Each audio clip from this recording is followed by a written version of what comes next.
Hello guys! So ayan, si Kumaring Jenny. Ayan po, ng grocery. Sumama ako kay boss. Ayan. Nang makakita naman ako ng mundo, no? Lalabas naman tayo paminsan-minsan. At ayan po, kaya ko po naisipan na mag-video kasi boring na boring ng Kumaring yo. Ang bagal ng cashier namin. Yan o, pati si Kuya Biboy o. Si Kuya Biboy nangangawit na rin sa kakatayo. Ayan, laban lang para sa ekonomiya. Ayan o, kaya po ako sumama kasi meron po kasing ano ngayon, sale. 10% discount sa Pure Gold po. Ayan, kaya ayan, sinama ko ni boss kaya para medyo marami-rami kaming mabibili. Ayan o, kaya pati si Kuya Biboy sinama namin. Ayan po. O, sayang din naman yung 10% discount. Dapat po hindi kami mamimili ngayon kasi nga magsasara kami ng ilang araw. Ito po, yan, hati kami ng kaibigan ni boss dyan. Ayan, sa kanya yung iba, sa amin yung iba. Hati kami sa mga kape yung kaibigan ni boss. O ayan, si Kuya Biboy. Ala, sige lang Kuya Biboy. Kamada pa more. Ayan, ang yung Kumaring Jenny. Boring na kung anong selfie na lang ang ginagawa niyan. Ayan. O, diba? Ayan, hati kami dyan ng kaibigan ni boss. Hindi lahat sa amin yan. Sobrang dami ng karton. Hati kami dyan. Ayan na, meron na kaming nabalot. Ano siya? Nilalabas na ni boss yung iba para hindi kami matambakan dyan sa baggage area or sa ayan dyan sa cashier kasi natatambakan kami. Kaya yun, dinala na ni boss yung iba sa labas kasi nga ang tagal. Ano po yan kaya niya na ilalabas yan kasi meron siyang resibo kasi kami dyan 3 beses kami dyan nagkaroon ng resibo. 3 cut. Pati computer sumusuko na sa kwentahan. Nakala ko ako lang ang slow. Pati computer nila po naghahang na. Kaya pag naghahang siya, ikakat muna nila. Kaya meron kaming resibo na ilalabas ni boss yung iba. Ayan. At saka malapit lang po kasi ito sa amin. Yung Pure Gold, malapit lang sa amin. Kaya okay lang kahit pabalik-balik si boss. Okay lang yan. Ganyan talaga. Ay, ito na. Nakauwi na kami. Hahakot-hakot na sila. Oh, diba? Hakot pa more.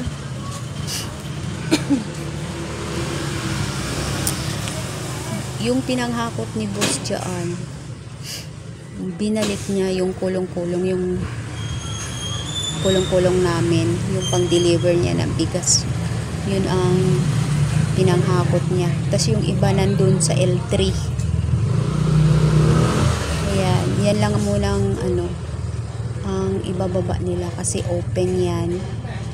Dahil tanghali na, mamaya, pagkatapos niyan, magpapahinga kami. Tapos, pagkagising namin, tsaka namin ibababa yung sa L3. Ayan, kasi tanghali na yan. Sobrang init na. Inabot na kami ng tanghaling tapat. Sobrang init. Ayan, sige. Okay, sige lang.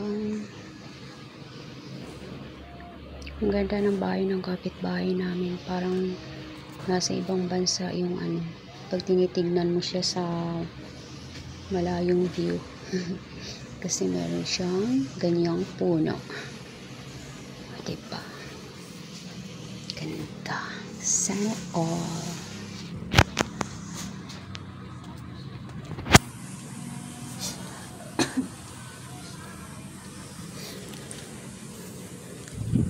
Si boss, pagod na yan. Kabalik-balik niya. Pagod na yan siya. O, diba? Tis-tis tayo, boss. Ayan o, yung biboy naming macho. Laging nakaganyan. Ay, nako. Ayan, so wala, sige lang boss. Ito si boss kahit anong buhat, kahit anong trabaho ang ginagawa nito araw-araw, hindi lumiliit ang tiyan. Paano ang lakas kumain at lakas matulog, grabe. Pagkatapos kumain, matutulog na yan. Kaya hindi lumiliit ang tiyan. Nako. Ayan, sige, buhat. Pagod na yan kasi kailang balik siya, tapos ang init pa, tapos ayan, magbubuhat pa sila. Tayo pwedeng magbuhat, tayo ang bida rito, Weste. Medyo mabigat kasi ang mga yan. Naku, mahuhulog yung mattress natin, kaya ayan, manunood na lang tayo sa kanila. Diba? Tamo. Oh, nabibigatan din siya. Ala. Ayun na, siya na lang ang magbubuhat ngayon kasi marami nang ginagawa si boss. Busy na siya.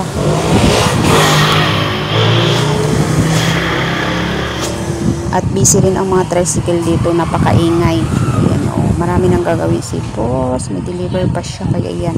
Si Kuya Biboy na lang magbubuhat. Kaya mo yan, Kuya Biboy.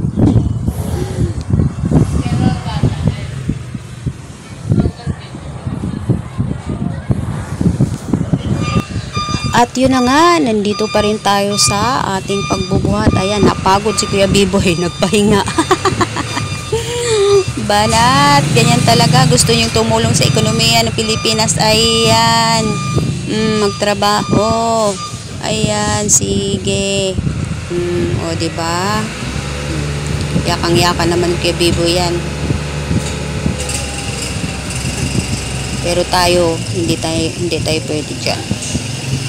Panoorin na lang natin siya.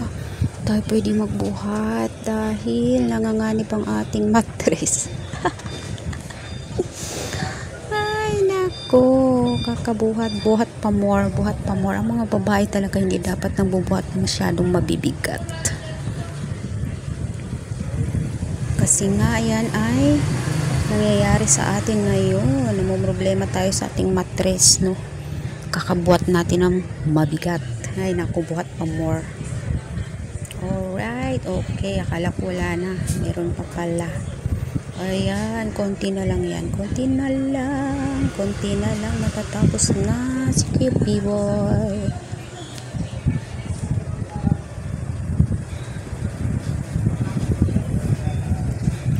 O, diba?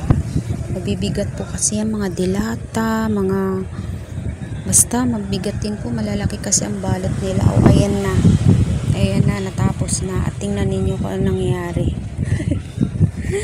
Ayan. O, meron dito, meron doon, meron everywhere. Kalat sa sahig everywhere. O, diba? Nakakalat po yan sa sahig. Ayan, halos pong sahig natin ngayon nakakalat. Kasi ayaw nila isang lugar lang kasi nga daw mahirap siyang buksan.